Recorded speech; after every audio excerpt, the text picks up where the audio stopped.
मानक चंद, कमला देवी, राकेश, नीतू, ऋषभ और Ayushi Musharraf, B123, Sethi colony, Jaipur. Shri Parshwanath re rolling mills limited, Durgapur 1, Vardhaman, west Bengal. Amita Jain, पत्नी अनिल कुमार जैन, संगीता जैन, पत्नी विपिन कुमार जैन। स्वर्गीय माता सीतावंती, धर्मपत्नी स्वर्गीय मास्टर नत्थू राम जी मुन्हानी की स्मृति में Shri Surinder Jain, Kanta Jain, Shri Ashok Jain, Neelam Jain, Shri Pankaj Jain, Amita Jain, Shri Rajneesh Jain, Deepika Jain, Shri Rishabh Jain, Mudit Jain, SKJ rubber corporation, Delhi. Shrimati Rani Jain, JP Jain, Prerna Jain, Surat, Gujarat. Pushpa Devi Musharraf, Arun Kumar, Amita, Ankesh, Payanshi Jain, D43, Devnagar, Tonk road, Jaipur. जय जिनेन्द्र तज्जयति परम ज्योतिः समं समस्तैरनंत पर्यायैः दर्पणतलैव सकला प्रतिफलति पदार्थमालिका यत्र। पंच परमेष्ठी भगवान की जय। पिछली ज्ञानशाला में अहिंसाणुव्रत और सत्याणुव्रत में जो दोष लगते हैं उनकी चर्चा अच्छी प्रकार हुई थी। प्रश्न है, ये जो अहिंसाणुव्रत सत्याणुव्रत के दोष बताए या आगे भी जो दोष बताएंगे, क्या वृत्तियों को ही लगते हैं या अव्रति भी ध्यान रखे? नहीं, अव्रति भी ध्यान रखे, क्योंकि वे काम गलत हैं। जैसे पहली बार हमने बताया था, घोड़ा, बैल आदि को कौड़े से मारना। अगर कोई वृत्ति नहीं है तो ये नहीं समझे मुझे तो मारने का अधिकार है। वहाँ ये बताया है, कौड़े से मारोगे तो पाप लगेगा, आपका अहिंसा व्रत में दोष लगेगा। तो जो बुरे काम, गलत काम है ना, हमें और आपको भी उनसे बचना चाहिए। अब आज हम चर्चा करेंगे आचौर्याण व्रत और ब्रह्मचर्याण व्रत के दोषों की। इनमें क्या 5 अतिचार हैं, हम भी जो वृत्ति नहीं है वो भी उनसे बचें। आइए देखें श्लोक नंबर 185। प्रतिरूप व्यवहार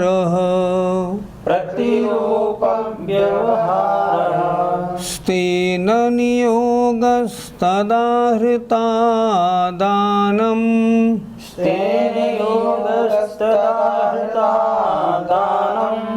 राजविरोधातिक्रम हीनाधिकमान करणे च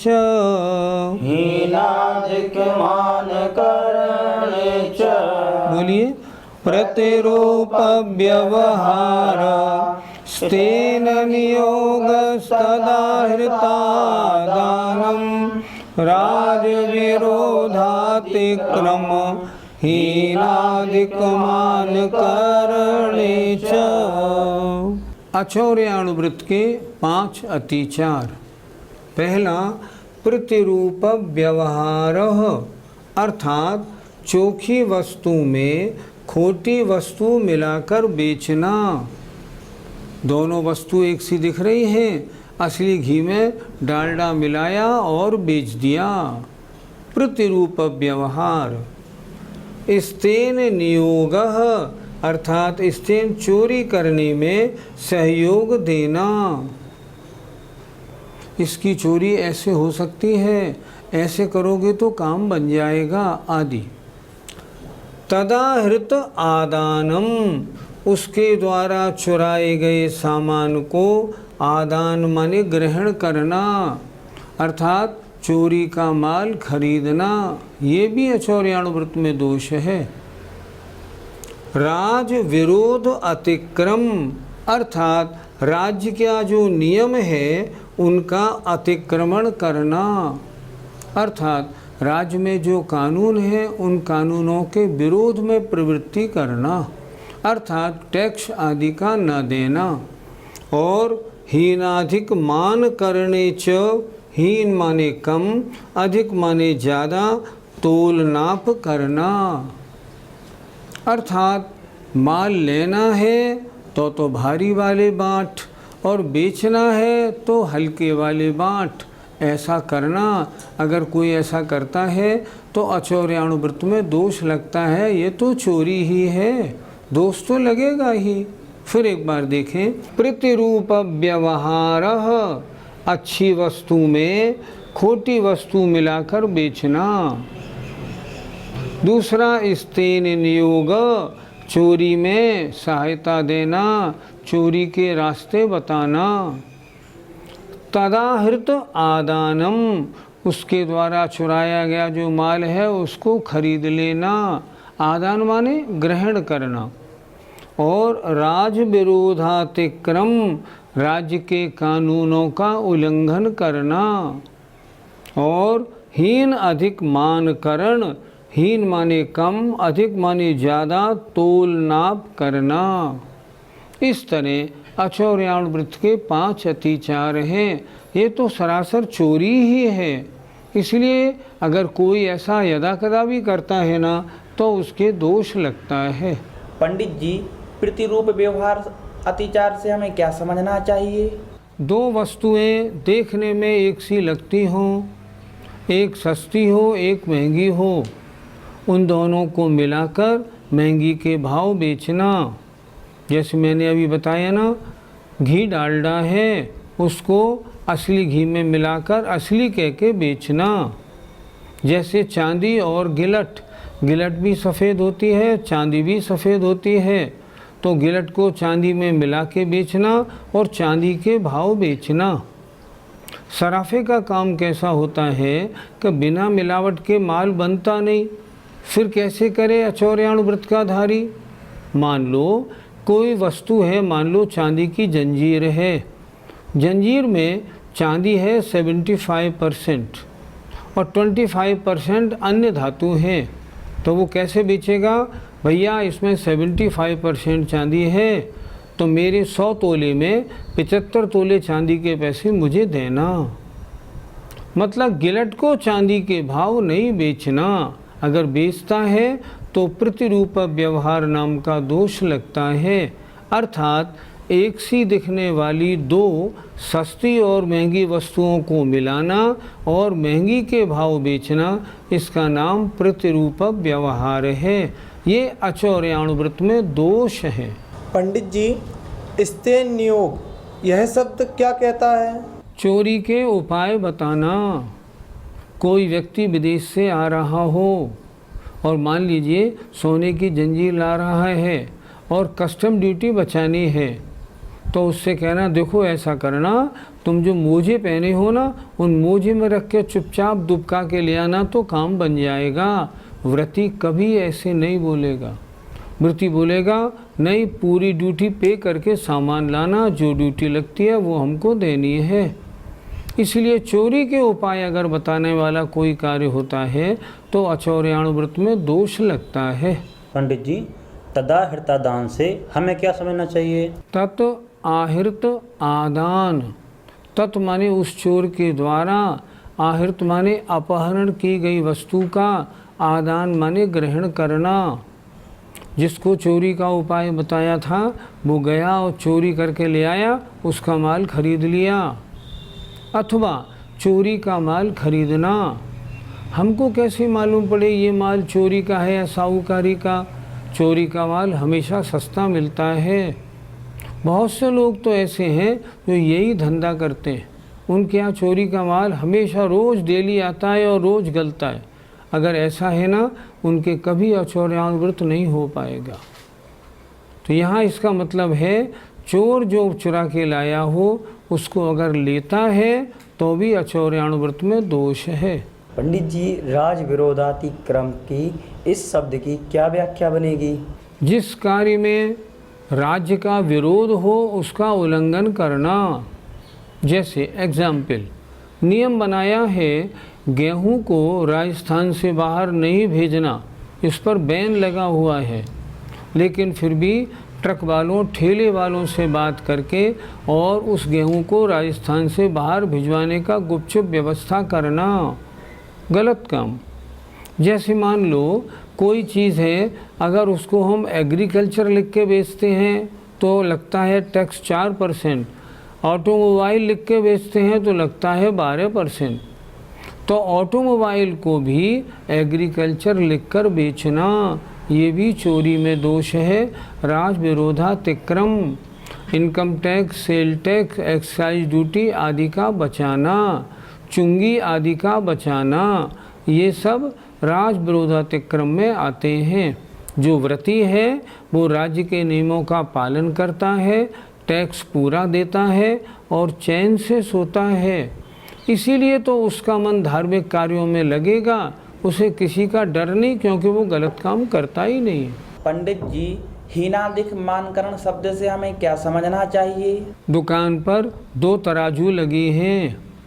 एक तराजू से माल खरीदा जाता है, एक से माल बेचा जाता है। खरीदने वाला जो किलो का बाँट है वो भारी होना, और बेचने वाला जो किलो का बाँट है वो हल्का होना। ये आचौर्याण व्रत में दोष है, चोरी है ये। हमने एक पेट्रोल पंप वालों से पूछा, क्या आप पेट्रोल पूरा तोल के बेचते हैं? उन्होंने कहा, भाई साहब, अगर हम पूरा तोल के बेचेंगे तो हमको मिलेगा क्या? जितना हमें ऑयल कंपनी से मिलता है उतना पेट्रोल तो उड़ जाता है, और फिर इतना खर्चा लिए बैठे हैं। इसलिए हमें कुछ तो न कुछ तो तोल में कमी करनी ही पड़ती है। अगर ऐसा है तो जो आचौर्याण वृत्ति है वो ऐसे व्यापार को नहीं कर पाएगा। वो कमती बढ़ती तोल वाला काम नहीं करता, क्योंकि ये तो चोरी का छोटा भाई है। ऐसा नहीं करता, वो लेगा पूरा और देगा भी पूरा। अगर इन 5 तरह के कार्यों को करता है तो आचौर्याण व्रत में दोष लगता है। हम ये भी नहीं समझें कि ये कमती बढ़ती तोलना या मिलावट करके बेचना या चोरी के मार्ग या टैक्स की चोरी करना, ये तो वृत्तियों के लिए मना बताई है। हम वृत्ति थोड़े हैं, हम टैक्स की चोरी करते हैं तो हम तो ठीक माने जाएंगे। नहीं नहीं, पाप लगता है। इसलिए ये कार्य अवृत्ति को भी नहीं करने और वृत्ति को तो करने ही नहीं। अगला अणुव्रत है ब्रह्मचर्याणुव्रत। उसमें भी 5 अतिचार आचार्य ने लिखे हैं, उनको देखते हैं। स्मरति व्राविनिवेशो, स्मरति व्राविनिवेशो, नंग क्रीडान्य परिणयन करणम, नंग क्रीडान्य परिणयन करणम, अपरगृहीते तरयोर, अपरगृहीते तयोर, गमने चेत्वरिकयोः पंच, गमने चेत्वरिकयोः पंच। बोलिए। स्मरति व्राभिनिवेशो, नंग क्रीडान्य परिणयन करणम, अपरगृहीते तरयोर, गमने चेत्वरिकयोः पंच। ब्रह्मचर्याणुव्रत का धारी जो श्रावक है उसने नियम लिया था कि मैं अपनी स्त्री के अलावा अन्य स्त्रियों में बेटी, बहन और माँ का भाव रखूँगा। अगर उसको अपने विचारों में मजबूत रहना है तो ये 5 दोष नहीं लगाने हैं। देखें, स्मर माने काम, काम सेवन, उसकी तीव्र, अभिनिवेश माने लालसा रखना, काम सेवन की तीव्र लालसा रखना। अगर ऐसा है ना, कभी दोष लगा देगा। इसलिए लालसा नहीं रखनी है, रखेगा तो अतिचार लगता है। दूसरा, अनंग क्रीड़ा, अर्थात काम सेवन के अंगों के अलावा अन्य अंगों से काम सेवन करना। तीसरा, अन्य परिणयन करणम, अन्य माने अपने आश्रित जो बेटा बेटी हैं उनके अलावा अन्य की विवाह करवाना। अन्य, अन्य का परिणयन माने शादी विवाह करवाना। चौथा, अपग्रहित और इतरयोः। यहाँ देखें ध्यान से, परिग्रहित अर्थात जिसकी शादी हो चुकी है, और इतरयोः जिसकी शादी नहीं हुई है। क्या मतलब, फिर एक बार देखें। परिग्रहित माने शादी हुई है, अब यहाँ लिखा है अपरिग्रहित अर्थात अविवाहित, और इतरयो माने विवाहित, लेकिन इत्वरिकयोः माने बदचलन अर्थात जो अविवाहित हो और बदचलन हो, ऐसी कुंवारी या वेश्या या मान लो विधवा या तलाकशुदा ऐसी स्त्री महिलाओं के पास जाना आना, और इतरयोः माने जो विवाहित हो, ऐसी स्त्री और बदचलन हो उसके पास आना जाना, अगर ऐसा करते हैं तो ब्रह्मचर्यानुव्रत में दोष लगता है। हमने सेवन थोड़ी किया, आने जाने में क्या दिक्कत है, वो महिला बदचलन है, कभी भी शिकंजे में फंसाएगी, बदनामी होगी, नियत खराब हो सकती है। इस कारण फिर देखें एक बार, स्मर तीव्रा विनिवेश, काम सेवन की तीव्र लालसा रखना। अगर ऐसा होगा तो ब्रह्मचर्यानुव्रत में दोष कभी भी लग जाएगा।